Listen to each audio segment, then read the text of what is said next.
Vamos a estudiar Salmo 1. Así que voy a pedirles por favor si pueden abrir sus Biblias en el Salmo, el primer Salmo.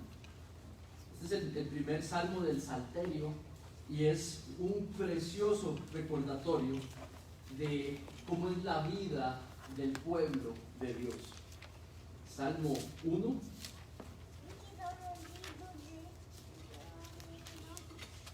Y lo voy a leer para ustedes en nueva versión de las Américas. Pero no hay ningún problema con que usted esté leyendo en otra versión. Buenísimo, más bien. Enriquece el conocimiento de ver las distintas traducciones de la Biblia. Por ende, buenísimo si usted tiene alguna otra traducción. Y voy a tratar de incluir las definiciones que ustedes tienen en sus distintas versiones para que puedan ver la riqueza del vocabulario que está ahí. Salmo primero. Dice así: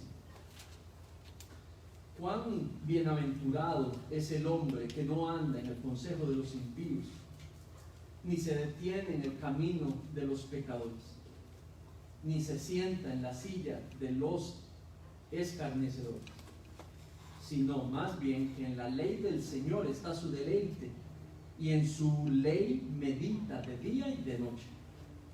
Porque será como árbol plantado junto a corrientes de agua, que da fruto a su tiempo, y su hoja no se marchita, y en todo lo que hace prospera. No así los impíos, que son como paja que se lleva el viento. Por tanto, no se sostendrán los impíos en el juicio, ni los pecadores en la congregación de los justos. Porque el Señor conoce el camino de los justos, pero el camino de los impíos perecerá. Esta es la palabra de Dios. Oremos y pongamos este ratito en manos del Señor.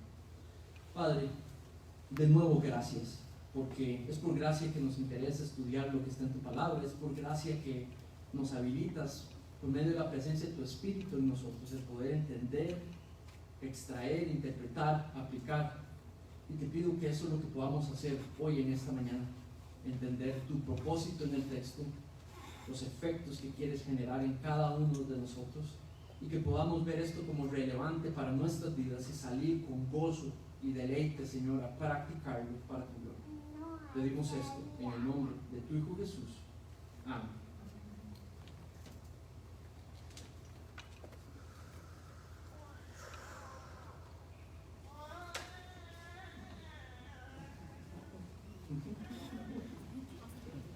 Esos sonidos son preciosos, me encantan.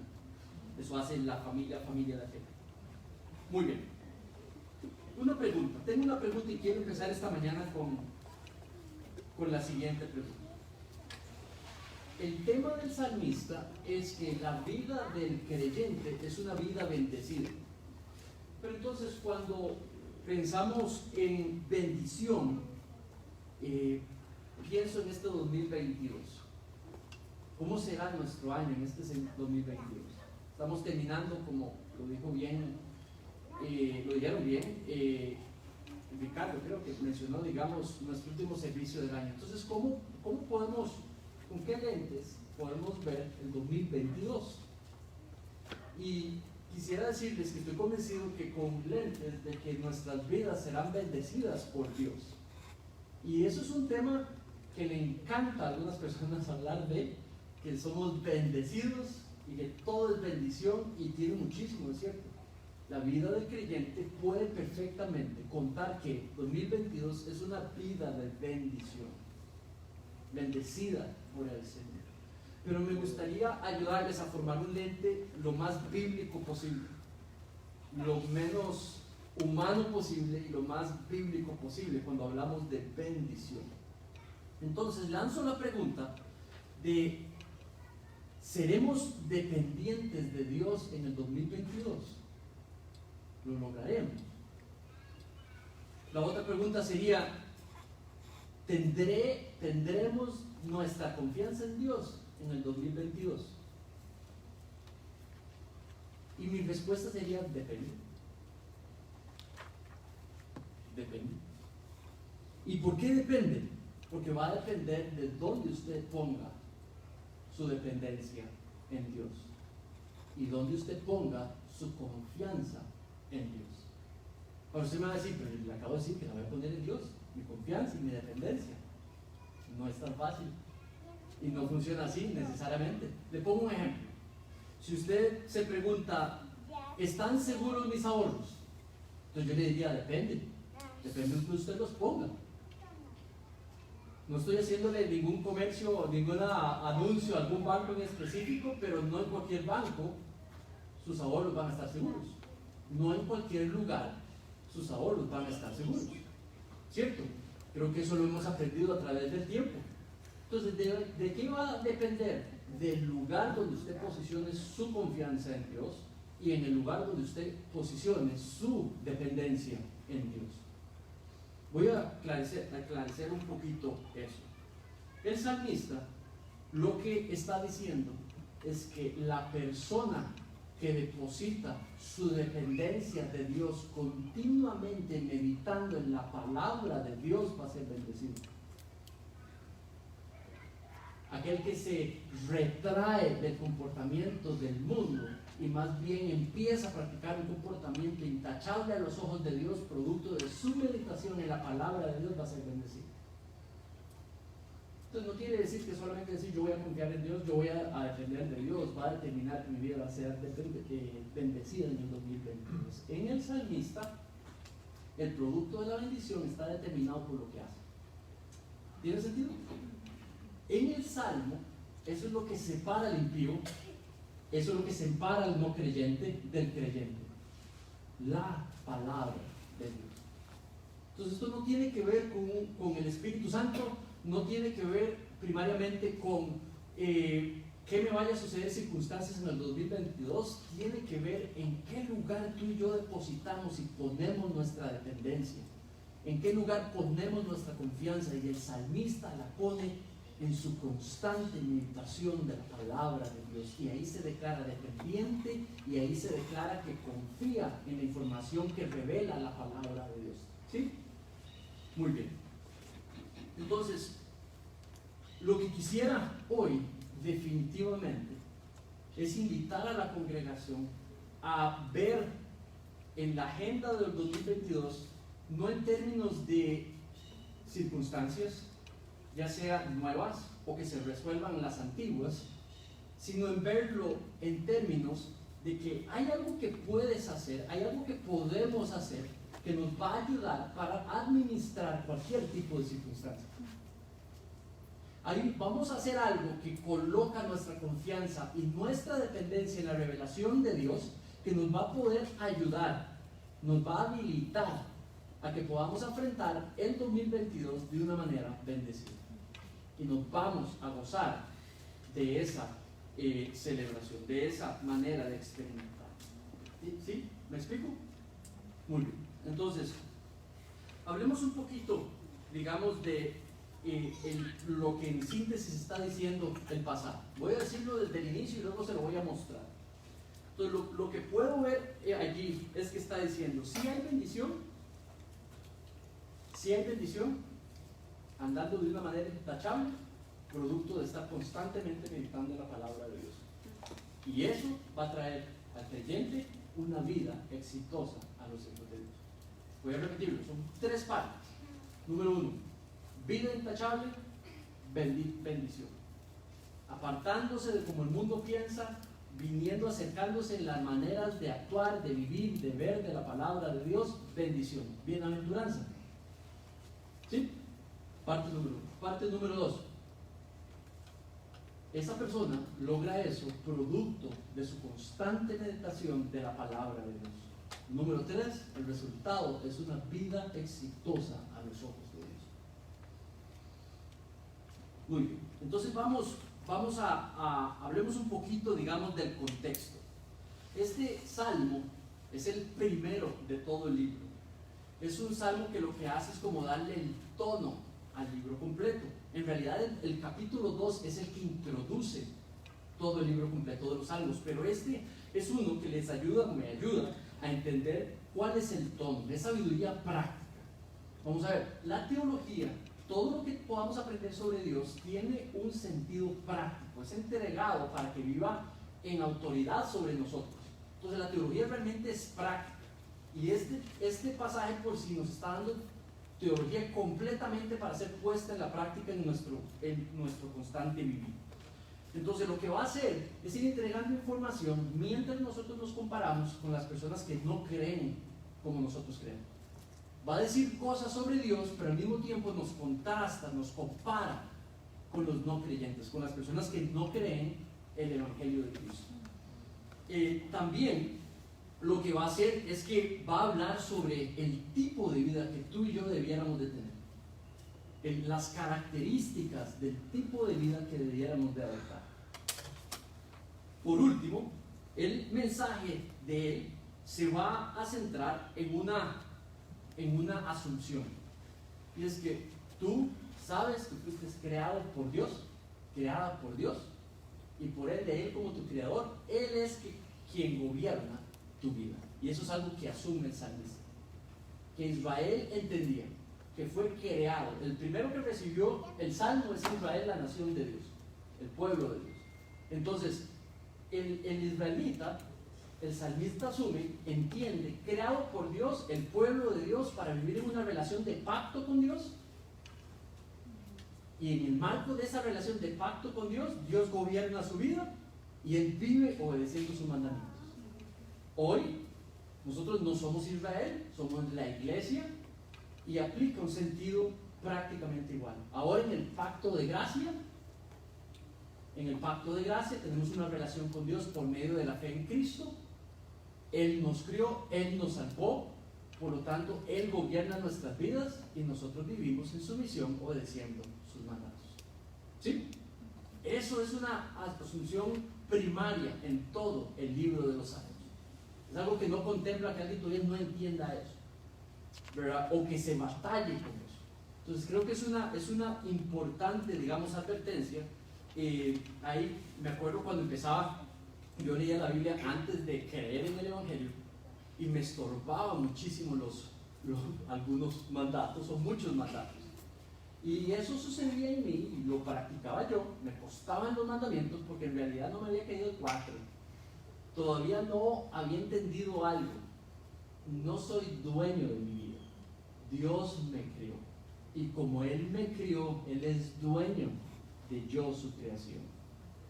Entonces, hasta ahí después fue que ya empecé a entender que Él tiene una cierta, Él clama una pertenencia mía de Él, y por ende es que Él clama saber cómo debo de vivir y qué debo de hacer, cómo debo de pensar, y Él ha hecho posible que lo pueda hacer para su gloria. ¿Tiene sentido? Entonces, cuando vemos el Salmo, la idea que quiero que se lleven para casita es esta: que aquel que ordena su vida de acorde a la palabra de Dios, aquel que ordena su vida de acorde a la palabra de Dios, va a vivir una vida bendecida ante sus ojos. El que vive la vida de acorde a la palabra de Dios va a poder vivir bendecido a los ojos de Dios, exitoso a los ojos de Dios. Algunos de ustedes podrían preguntarse: pero eso no suena muy aplicable en el trabajo. Eso no suena muy aplicable, no sé, enseñando una clase ahí en la UCR. O eso no suena muy aplicable a hablar con mi vecino, construyendo un edificio. Y quisiera decirle que no, absolutamente claro que se aplica. Absolutamente todo lo que tú y yo podamos tener que hacer. Vamos a ver esto poco. Entonces, lo primero que el salmista menciona es que el recto vive una vida intachable y bendecida ante el Señor. Y esa es la primera asunción que dice. Mira el versículo, dice: cuán bienaventurado es el hombre que no anda en el consejo de los impíos, ni se detiene en el camino de los pecadores, ni se sienta en la silla de los escarnecedores. Entonces allí quiero nada más que noten lo siguiente: hay tres grupos de palabras, hay tres grupos de personas. Dice impíos, dice pecadores, al menos en mi versión, dice escarnecedores. Dice que también hay tres tipos de personas, luego tres tipos de acciones. Dice que se podría uno andar con ellos, detenerse con ellos o sentarse con ellos. Y por último, habla de tres sustantivos que pudiésemos recibir de parte de ellos y dice que son consejo, manera de vivir, ejemplo de manera de vivir en la vida o caminar, y luego sentarse a convivir con ellos. Y esas 9 palabras definen lo que realmente el salmista quiere enseñarnos. Entonces hablemos primero de el versículo completo. Está diciendo que hay un estado espiritual del creyente, y el estado espiritual lo menciona con una palabra y dice que es bienaventurado. La palabra bienaventurado lo que significa es que se puede deleitar y gozar. El creyente se puede deleitar y gozar, por eso bienaventurado. Ahora, ¿en qué es lo que se deleita? En el hecho de que está bien con Dios, porque todo lo que hace, la manera en la que vive, lo pone en una posición de paz con Dios.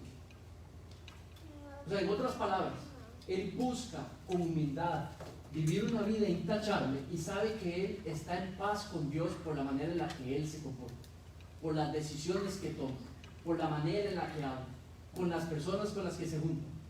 ¿Tiene sentido? Entonces, la bienaventuranza está en aquel cuyo estado espiritual está completamente comprometido a hacer todo aquello que plazca al Señor. Rechazar aquello que no va de acuerdo a la voluntad de Dios y buscar de todo corazón complacerle en todo lo que hace. Ahora, no quiere decir que es una persona perfecta, no quiere decir que es una persona que no peca. Claro que peca, claro que hace cosas incorrectas, pero aún así ella busca rectificar lo que hace mal, crecer en su manera de actuar frente a Dios, y eso es lo que lo hace o la hace intachable a los ojos de Dios. Entonces, el recto lleva una vida intachable.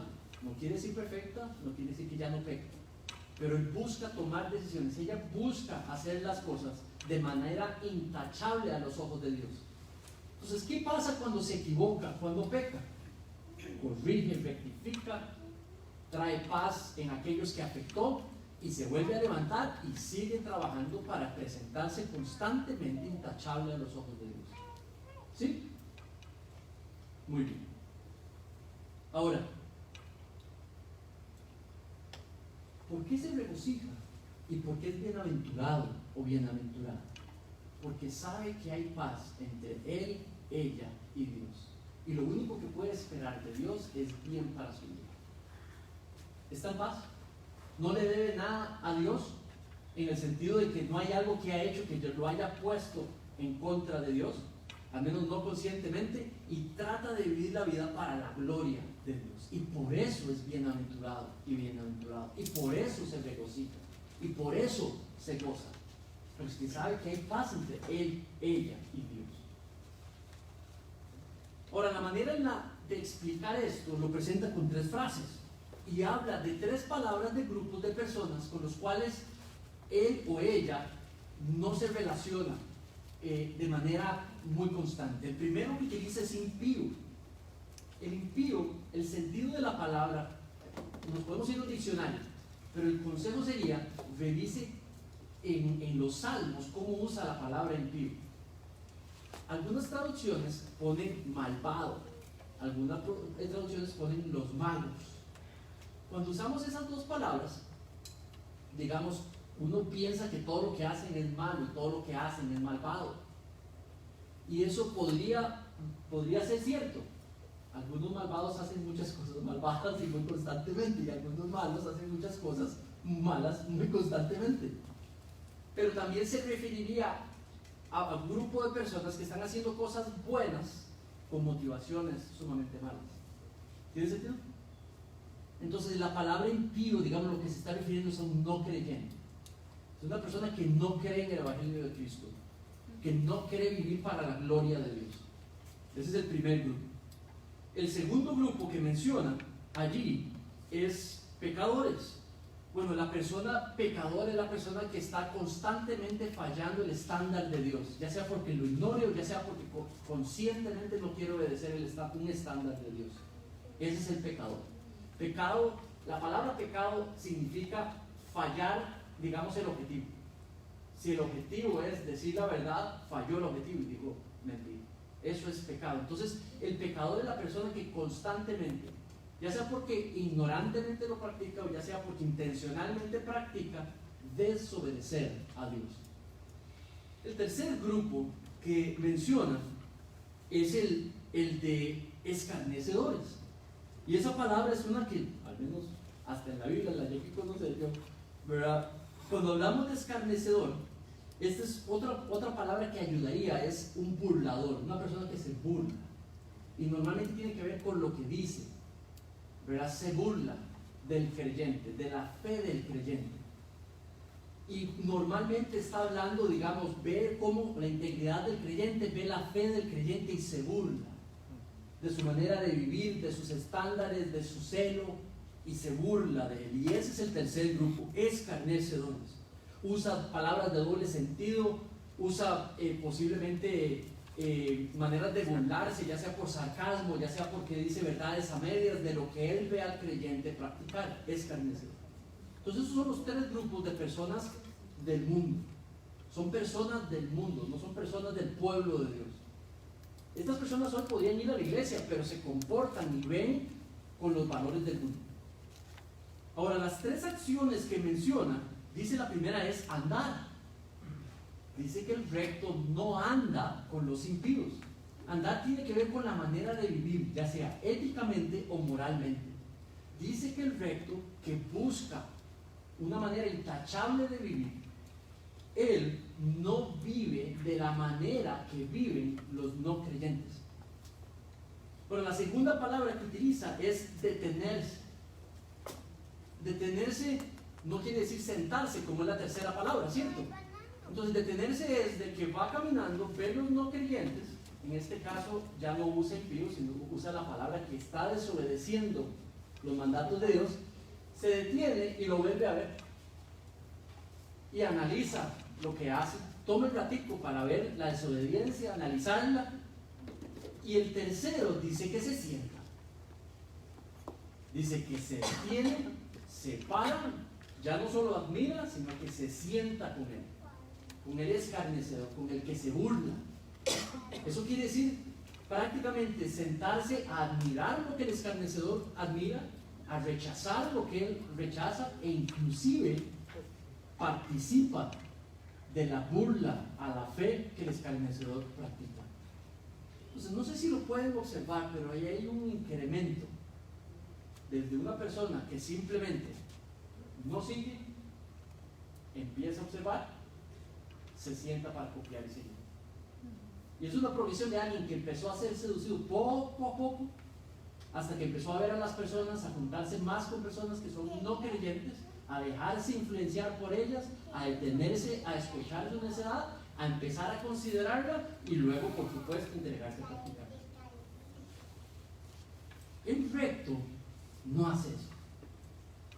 El recto no es que no puede tener una conversación con un no creyente, pero el recto sabe, la persona recta a los ojos de Dios, que busca ser intachable a los ojos de Dios, tiene establecidas sus fuentes de influencia, tiene establecidas sus fuentes de consejo.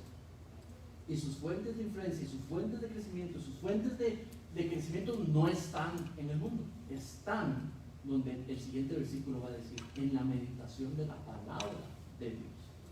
Ahora, por último, vean las últimas tres sustantivos que utiliza. Dice consejo, camino, silla. Cuando habla de consejo, que no considera el consejo de los impíos, no considera la manera ética y moral de vivir de aquellos que no creen en Dios y no creen en el Evangelio. La segunda idea que dice es que no se detiene a considerar la manera de vivir de los pecadores. Y de último, él no se detiene a sentar a regocijarse con el escarnecedor de las cosas que la fe profesa. No se sienta como el escarnecedor a participar de su burla de la fe o su burla de aquellos que tienen integridad a los ojos de Dios. Entonces, si bien veo una separación, es una separación que le permite vivir de una manera intachable a los ojos de Dios. ¿Qué significa esto hoy para ti y para mí? Bueno, que tu guía moral, tu guía ética, tu guía de sabiduría no está en el mundo. Tu guía ética y tu guía moral está en otro lugar. Esa guía moral y ética no va a venir por osmosis. Ahí la Biblia está y tú estás acá y el conocimiento se va a quedar ahí y usted se va a quedar aquí sin el conocimiento. Eso no va a suceder, aunque usted tenga el Espíritu Santo. En nuestro país hay una asunción de que el Espíritu Santo trae conocimiento al creyente. Sí, utilizando las hojas. Sí, usando las letras. Trae el conocimiento y se vuelve aplicable para nosotros y se vuelve verdadero, se vuelve relevante, se vuelve utilizable, se vuelve aplicable. Sabiduría. Pero empezamos con la letra. Empezamos con la letra. Los momentos más difíciles que he pasado yo son momentos profundamente emocionales. Tiene que ver con mis emociones. Las emociones no necesariamente todo en cuanto a las emociones es malo. No. El problema es cuando algunas emociones nos dominan. Un primer error es pensar que otra emoción va a ayudar a controlar una emoción que está fuera del control. ¿Verdad? Eso es un enorme error. Lo único que puede ayudar a controlar una emoción es lo que usted sabe, es el conocimiento sobre Dios. Es lo único. Otra emoción no va a ayudar a resolver una emoción fuera de control. Es el conocimiento, es lo que usted sabe, lo que va a ayudar a leer, a poder estudiar la emoción para poder colocarla bajo control. Entonces el salmista está diciendo que es la letra la que permite, empoderado uno por el Espíritu Santo, entender, discernir y aplicar.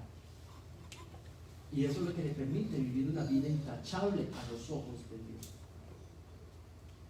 Vean lo que dice Proverbios 26, 4 al 5. Lo leo para ustedes. No respondas al necio de acuerdo a su necedad, para que no seas tú también como él. Responde al necio según su necedad se merece, para que no sea sabio ante sus propios ojos. Allí parece que el recto no desea unirse con la necedad del necio. Y esa es la separación que hace el recto de la sociedad en la que vive. El recto sabe que hay cosas que debe aprender en la sociedad, pero sabe que lo ético, lo moral, no viene de la sociedad, porque no tienen los mismos valores. Lo ético y lo moral, para poder administrar el conocimiento que la sociedad le da a uno, está solo en la palabra de Dios. Y es lo único que lo puede guiar a uno a poder vivir de una manera intachable a los ojos de Dios. Entonces, pregunta. Hemos estudiado aquí muchísimos temas juntos para tratar de discernir bíblicamente cómo manejarlos. Prontamente vamos a entrar en un sistema, en un tiempo electoral. Y ustedes y yo vamos a tener que decidir quién nos va a gobernar, al menos en lo que respecta a nuestro voto, ¿cierto? Entonces la pregunta es, ¿de dónde viene la información ética moral para decidir por quién voto? ¿Ese conocimiento me lo da la sociedad o me lo da la palabra de Dios? Y aquí es donde nos vamos a separar, hombres y mujeres que queremos buscar vivir de manera intachable a los ojos de Dios. Son los conceptos de la sociedad los que me van a convencer de cómo votar o son los conceptos de Dios los que me van a mover a cómo ejercer mi vida?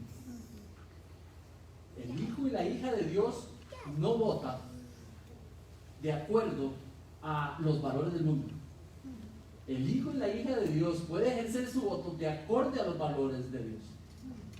Y eso es lo que necesitamos estudiar en nuestros candidatos. La moral, la ética que va de acorde a los ojos de Dios y no de acorde a los valores del mundo. ¿Tiene sentido? La bienaventuranza en este salmo no viene de que usted tenga trabajo o no tenga trabajo. La bienaventuranza en este salmo no viene de que usted tenga buena economía o mala economía en Costa Rica. La bienaventuranza viene de vivir de manera intachable a los ojos de Dios, producto de su constante meditación en la palabra de Dios. Y es en la palabra de Dios donde va a venir la conciencia ética moral para poder escoger un gobernante que se acerque a gobernarme de la manera más cercana a los principios y valores de Dios. Y eso no es mi intención empujarlos hacia nadie. Lo que busco es que no seamos realmente ignorantes de lo que la palabra de Dios dice. O sea, el voto suyo va a ser agradable e intachable a los ojos de Dios si va de acuerdo a la ética y moral de Dios, no de acuerdo a quien vaya a administrar mejor la economía. Ese no es el principio primario. El principio primario es la conciencia que entrega la palabra de Dios en lo que es valioso a los ojos de Dios. La vida, el necesitado, el que menos tiene, la verdad, la práctica de la verdad, la no corrupción. Hay tantos elementos que están en la palabra de Dios que debemos de poder encontrar en un dirigente que vayamos a escoger. No necesariamente lo que vaya a proteger solamente lo material. ¿Tiene sentido? Intachable a los ojos de Dios por la manera en la que vive, escoge, habla, se dirige. Sus valores son los valores de Dios.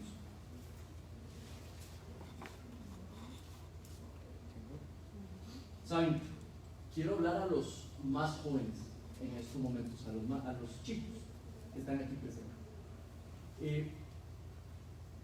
Tal vez es algo que ya has escuchado de tus papás, de tus tíos, de tus personas que más te aman, y es en cuanto a escoger amistades. De cuáles amigos escoge, qué tipo de amiga o amigo escoge. El pasaje parece decir de que hay un cierto tipo de personas, de manera de pensar, de manera de evaluar, que no son convenientes estar juntos. Y parece que hay una manera de vivir y de actuar que sí es recomendable a la hora de vivir.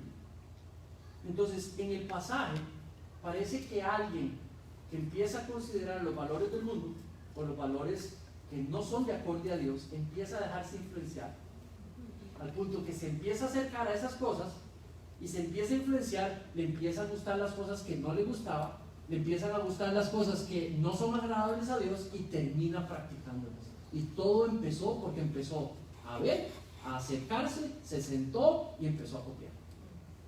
¿Tiene sentido? A ver, eso quiere decir que no le puedo hablar a nadie que no sea un cristiano y vaya a la iglesia todos los domingos y que no lea la Biblia todos los días. No. Pero eso quiere decir que sí hay un peligro del cual debemos de cuidarnos, que sí existe un peligro y que no debemos de ignorarlo. ¿Tiene sentido? Entonces, ¿cómo vamos a caminar seguros o seguras? Bueno, número uno, dependiendo de quién le pidamos consejo. Número dos, de dónde encontremos, en qué lugar encontramos la sabiduría. Ustedes, chicos, son tan inteligentes como para estar en una escuela a tiempo completo poniendo atención a una maestra o varias maestras todo el día, ¿cierto? Y aprenden un montón.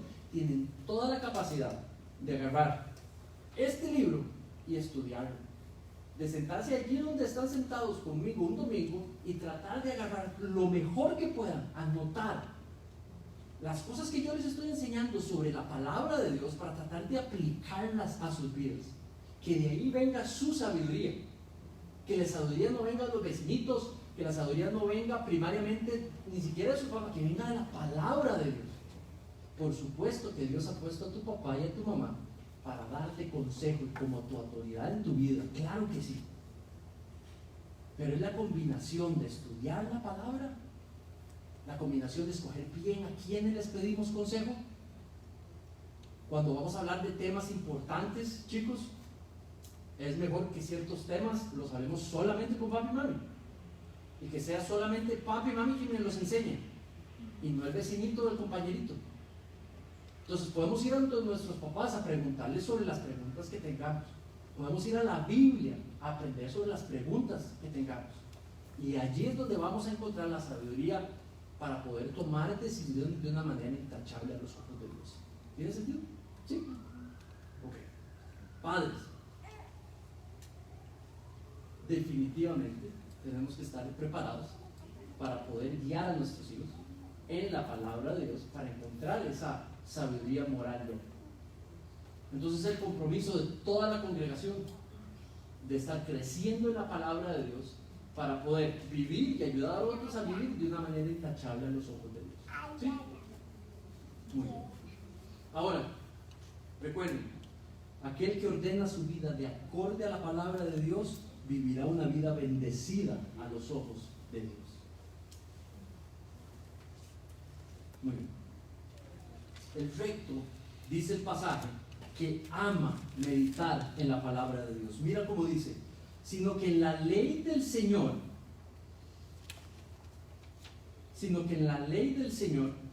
está su deleite.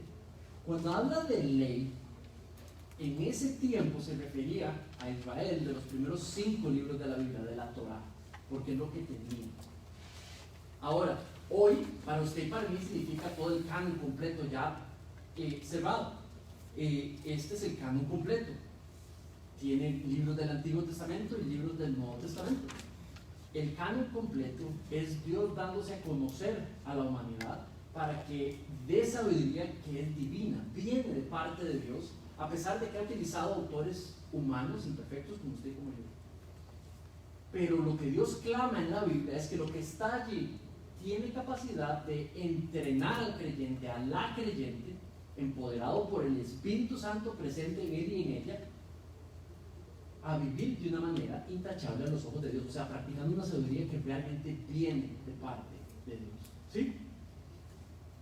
Entonces, parece que el recto en el Salmo le fascina esto, de estar encontrando, de estar estudiando, de deleitarse en lo que la palabra de Dios dice. Dice, entonces por ley a nosotros nos aplica toda la Biblia, dice deleite. Esa palabra deleite en los salmos la está utilizando variadamente. Porfa, pueden abrir el salmo conmigo, Salmo 19, para que puedan ver a partir del versículo 7, si no me equivoco, y puedan ver la descripción de deleitarse en la palabra de Dios. Salmo 19.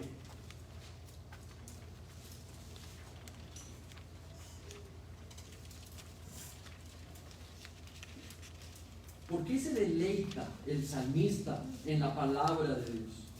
En el Salmo 19, versículo 7 en adelante dice, ¿están allí? Salmo 19, a partir del versículo 7. Si necesitan tiempo para llegar ahí, me dicen. Ok. La ley del Señor es perfecta, que restaura el alma. O sea, que la palabra de Dios puede ayudar a sanar mi corazón de cosas que han sucedido en nosotros. Dice, el testimonio del Señor es seguro. O sea, lo que Dios dice es verdad, debemos de hacer, es seguro. Dice que hace sabio al sencillo. Es lo que da sabiduría. La palabra de Dios es lo que da sabiduría. Los preceptos del Señor son rectos, que alegran el corazón, tienen un efecto en nosotros, traen una alegría, un gozo de que sabemos la voluntad de Dios. Dice, el mandamiento del Señor es puro, o sea, no hay corrupción, no hay suciedad, es algo puro que viene del Señor. Que alumbra los ojos, quiere decir que guía, da capacidad de guía. 9. El temor del Señor es limpio, que permanece para siempre. Los juicios del Señor son verdaderos, todos ellos justos. Cuando habla de ética, cuando habla de moral, dice que todo es justo. Lo que éticamente y moralmente está diciendo la palabra de Dios es realmente lo que es a los ojos de Dios. Es lo bueno, es lo malo. Lo que es malo en la palabra de Dios es lo malo verdaderamente. Lo que es bueno en la palabra de Dios es bueno verdaderamente. El 10. Deseables más que el oro, sí, más que mucho oro fino, más dulces que la miel y que el destilar del panal. Entonces, si te das cuenta, está describiendo la palabra de Dios de manera que podamos deleitarnos en ella de una manera consciente. O sea, hay gusto, hay apetito que se puede saborear de estudiar y meditar la palabra de Dios. Ahora, fíjate en eso que dice, medita de día y de noche. Entonces aquí quiero de una vez decirles, ¿hay alguien que físicamente puede meditar en la palabra de Dios de día y de noche en todo momento? Pregunto. Entonces quiere decir que no lo está diciendo literalmente, que en cada hora, cada segundo, cada momento está meditando en la palabra de Dios. Entonces está hablando figurativamente, ¿verdad? De una manera general, donde posiblemente, sí, todos los días, sí, pero no necesariamente en cada hora del día, pero sí todos los días, figurativamente. Esto lo digo porque el siguiente versículo algunos lo toman literalmente y lo vamos a estudiar desde un ratito, y también es de manera general, ¿verdad? Entonces, cuando habla de deleitarse, estamos hablando de encontrar de manera disciplinada. Si está hablando de día y de noche, quiere decir que hay una disciplina. Si estuviera hablando semanalmente, si estuviera hablando mensualmente, hay una disciplina. Si lo hace de día y de noche, en la mañana o al final del día, o en la primera sección del día y al final antes de irse a dormir, es una disciplina que se ha creado. Y esta es la disciplina de la meditación en la palabra de Dios. Y dice que el recto, a los ojos de Dios, el intachable, el que es bendecido, saca esta bendición producto de esa disciplina de constantemente estar estudiando el texto en la palabra de Dios.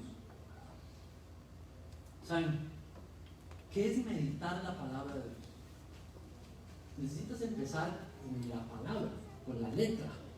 Necesitas ir al texto. No es lo que otra persona me pueda decir sobre la palabra de Dios. No son las letras vivas que están allí para yo poder discernir la verdad que está diciendo y poder enterrarla en mi corazón. Enterrar la palabra de Dios en mi corazón. Para eso necesito estudiarla, leerla, pensarla, orarla, entenderla, cómo usarla y determinarme a ponerla en práctica. Eso es meditar en la palabra de Dios. Ahora pregunta, ¿ellos tenían una Biblia personal como esta en aquellos tiempos para cada uno? No, no tenían una Biblia personal. Entonces, ¿qué hacían? La memorizaban. El israelita memorizaba la Biblia. ¿Y cómo entonces la meditaba? Ya se la sabía. Entonces la recordaba en la noche y la analizaba. Analizaba literalmente las palabras y veía, las oraba al Señor y de esa manera buscaba insertarlas en el corazón para que pudiese ponerlas en práctica. Entonces, definitivamente la disciplina de la meditación de la palabra de Dios tiene que ver con leerla, con memorizarla, con internalizarla, con que se vaya uno, que se vaya con uno, esté guardada en el corazón con uno, para uno poder planificar cómo ponerla en práctica. Lentes para analizar el 2022. Meditación constante y disciplinada en la palabra de Dios. Por eso hacemos esto todos los domingos. Por eso hacemos esto todos los días de manera individual y disciplinada. Y si no lo haces, ya sabes qué tienes que hacer. Ya sabes, una nueva meta para el 2022, no para enero del 2022, sino para los 12 meses, ¿verdad? Desarrollar esa disciplina de la meditación de la palabra de Dios. ¿Saben? Tanto creo que el salmista está convencido que la sabiduría de la palabra de Dios sirve para todo, que lo practiqué por 12 años mientras gerenciaba una empresa constructora. Sí, mientras edificábamos edificios, hacíamos puentes, hacíamos casas, pintábamos, electricidad, agua, lo que usted quiera. Y estaba convencido, porque veo que el salmista estaba convencido, que si bien necesitaba conocimiento técnico, lo moral y lo ético tenían que venir de la palabra de Dios. ¿Saben? La Biblia no habla de todos los temas, definitivamente, la Biblia no habla de todos los temas. De hecho, sí habla de construcción, pero bastante de construcción. Pero no es el lugar para yo entender si esa columna tiene que tener cierto tipo de varilla o no.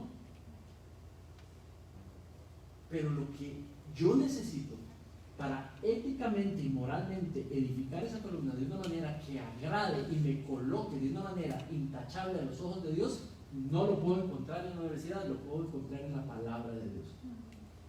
Para alguien que ha hecho empresa y dirigido empresa por tiempo, puede darse cuenta que muchas veces el conocimiento de uno no está en lo técnico, en realidad está en lo moral. Usted puede ser muy bueno en lo técnico, pero si en lo moral, técnico, en lo sabio, usted no se conoce bien, todo se colapsa. Si usted no toma buenas decisiones, se colapsa, aunque usted sea muy bueno técnicamente. Entonces, realmente la palabra de Dios, lo que ella entrega, es hábil para que toda persona esté capacitada para hacer buenas obras a los ojos de Dios. No importa el nicho donde trabaje, ni en el tiempo de la vida donde esté. Se los voy a probar. Segunda de Timoteo, capítulo 3. Segunda de Timoteo, capítulo 3.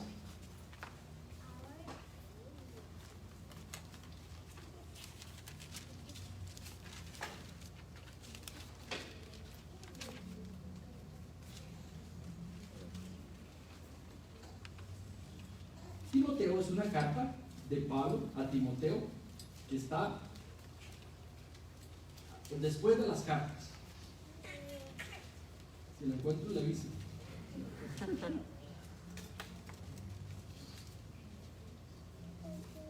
Ok, aquí está. Segundo de Timoteo, capítulo 3, versículo 16. Mira lo que dice. Esto es el primero.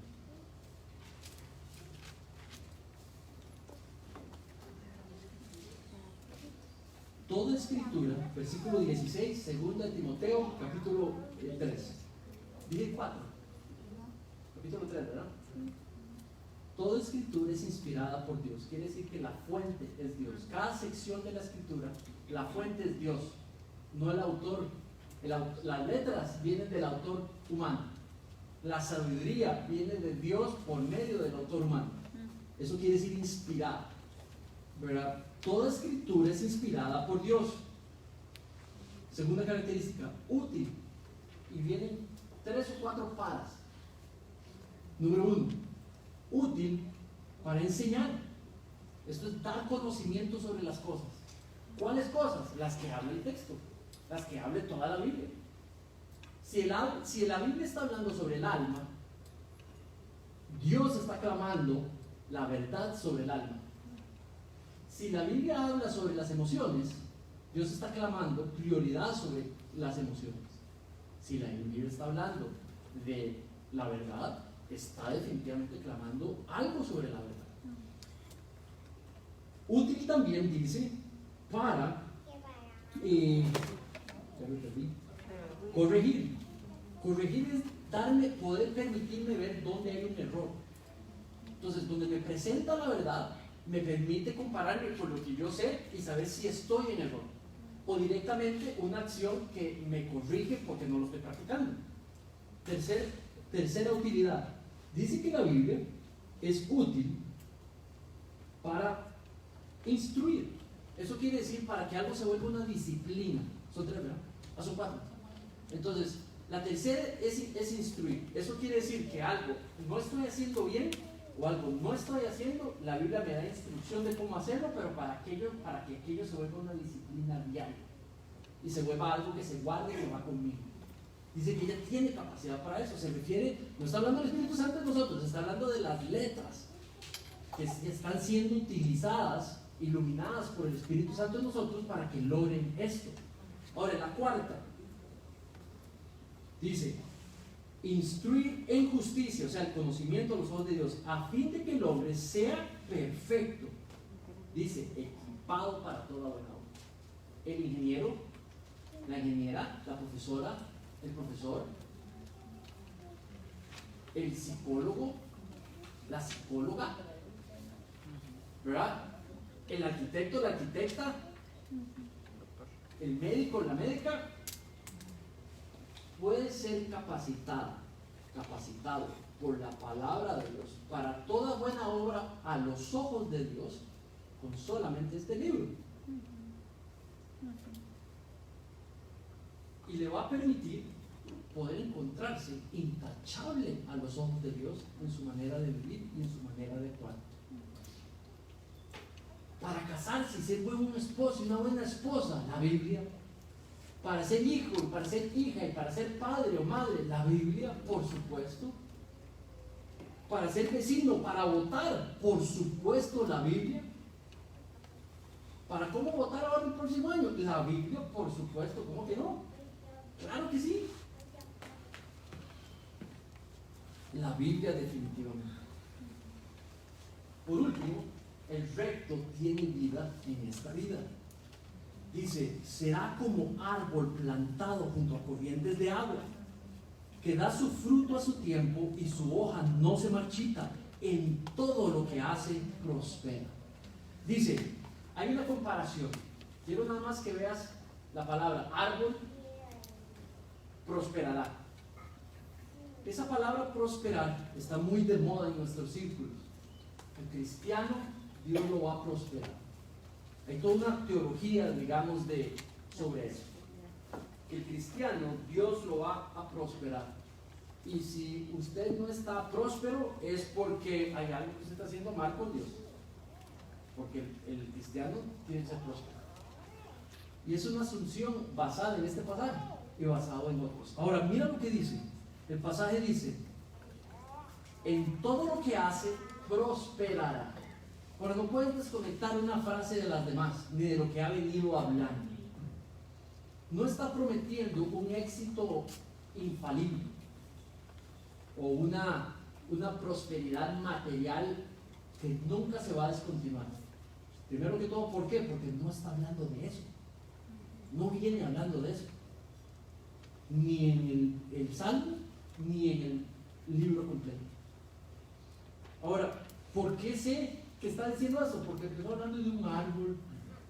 Y yo no veo un árbol muy próspero, ¿verdad? ¿Cómo es que sabemos que es un buen árbol? No porque todo sale bien, sino porque hay ciertas cosas que el árbol constantemente adquiere. Y sabemos que un árbol nace y un árbol muere. Un árbol nace, un árbol se seca. Todos los árboles. Entonces, en ningún momento he estado hablando de una figura que sea indefinidamente sin término. Entonces, ¿qué habla del árbol? El árbol número 1 crece, dice que se mantiene, si está junto a corrientes de agua, dice que da fruto a su tiempo y las hojas no se marchitan. Entonces, el primer requisito no es una determinada prosperidad del árbol. El primer requisito está en que se nutra del agua que las corrientes le proveen. En el contexto está hablando de la palabra de Dios, entonces el agua es la palabra de Dios. Su prosperidad no viene de una bendición directa de Dios material, su prosperidad viene de estarse nutriendo de la palabra de Dios, porque tiene la sabiduría para poder caminar de manera intachable a los ojos de Él. Entonces, dice que inclusive si se mantiene recibiendo el alimento de la palabra de Dios, sus hojas no se van a marchitar y va a dar un buen tipo de fruto. Entonces, ¿qué se refiere con que entonces todo lo que hace prosperará? Que todo lo que busque en la palabra de Dios para ser utilizado en la vida, para poder ser declarado a los ojos de Dios intachable, va a tener éxito. Si estoy siendo tentado a mentir, vengo a la palabra de Dios y veo la bendición de decir la verdad, porque santo es Dios, Dios es verdad, y yo quiero ser como Dios, y voy a decir la verdad. Entonces yo me veo que esta tentación, aunque parece justificación, yo no voy a mentir. Me prefiero estar a los ojos de Dios y que me vaya mal en eso material, pero a los ojos de Dios quiero estar intachable. Y el Espíritu Santo le da la capacidad de obedecer lo que la letra dice y prosperar en la acción, tener éxito en la acción de obedecer la voluntad de Dios. Eso tiene más sentido. Tiene más sentido que la prosperidad está en la obediencia a Dios. Él va a tener éxito en obedecer a Dios si lo que busca es agradarle y darle la gloria a Dios. En ningún momento está hablando de prosperidad material.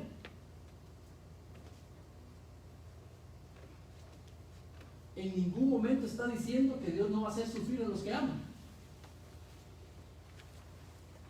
Yo he visto árboles bien plantados que pasa un enorme temporal y ahí se mantienen bien plantados y vuelven a dar fruto a pesar del temporal. Se les quiebran las armas, se tuercen, se vuelven a enderezar y vuelven a producir frutos y tienen buen agua. Ese es el ser humano creyente que pone su fe en la sabiduría de Dios y esta sabiduría la hace dar fruto. Y siempre va a poder contar que ha sido habilitada por medio del poder del Espíritu Santo para obedecer. Madres y padres,